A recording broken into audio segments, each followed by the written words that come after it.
Assalamualaikum warahmatullahi wabarakatuh. Kembali lagi dengan kami Be Smart. Oke, kali ini kami akan membahas contoh soal dari sambungan materi pada video sebelumnya, yaitu materi sudut berelasi. Nah, di sini kami akan membahas contoh soal yang pertama, yaitu khususnya pada bagian A dan B, yang mana pada soal ini merupakan salah satu request dari sahabat Be Smart. Oke, langsung saja kita masuk ke videonya. Oke, kita lanjut ke contoh. Contohnya di sini kita diminta untuk menentukan yang A, cos 120 tambah sin 150, yang B, sin 120 tambah tan 225 kurang cos 240.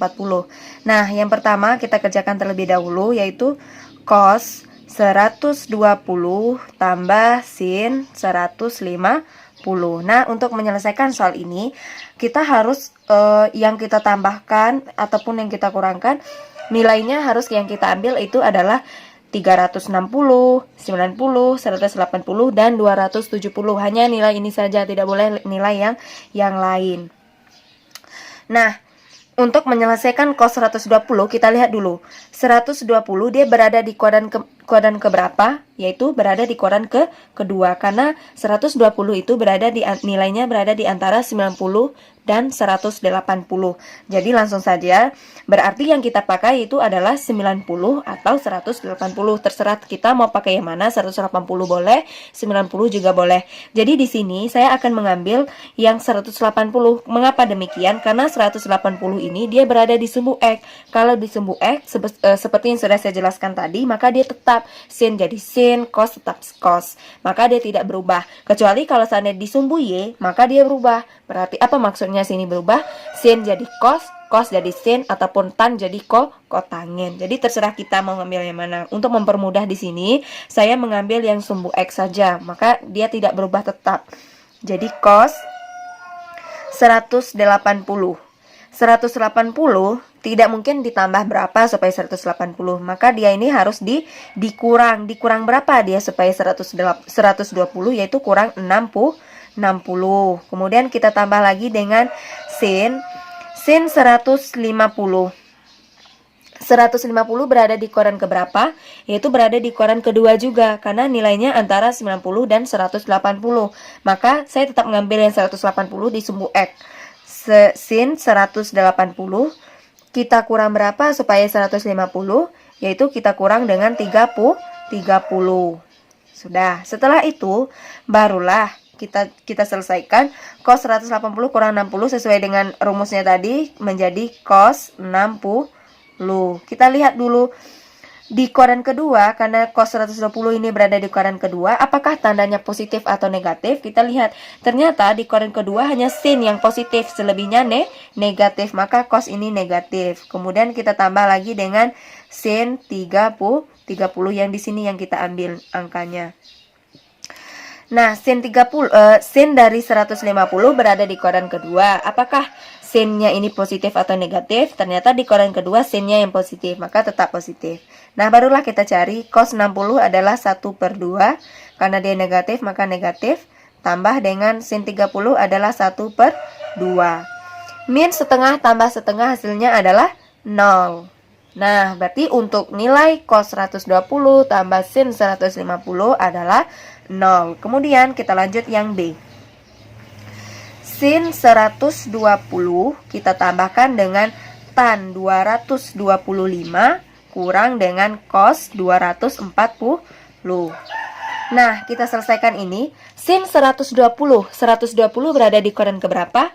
Yaitu berada di kuadran kedua, karena nilai 120 itu berada di antara 90 dan 180.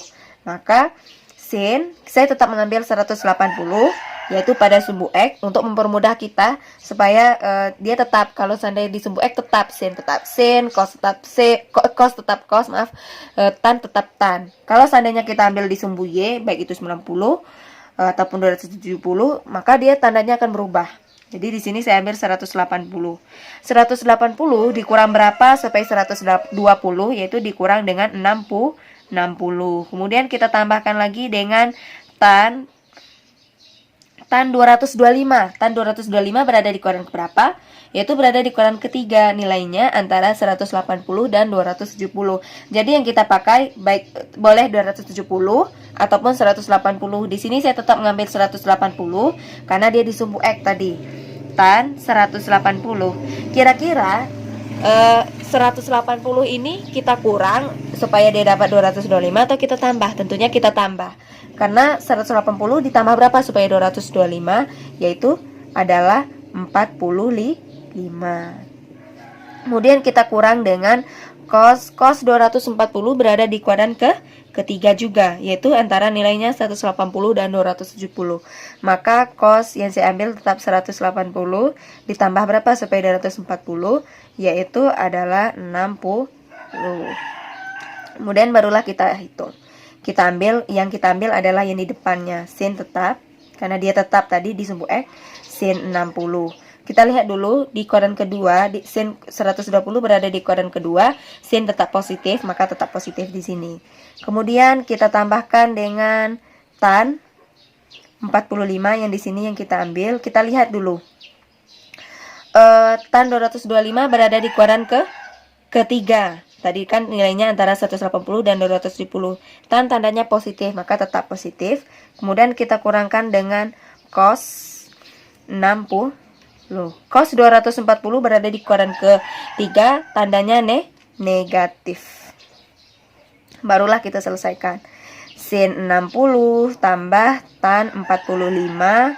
Negatif kali negatif positif cos 60. Barulah kita cari sin 60 adalah 1/2 akar 3 tambah tan 45 adalah 1, cos 60 adalah 1/2.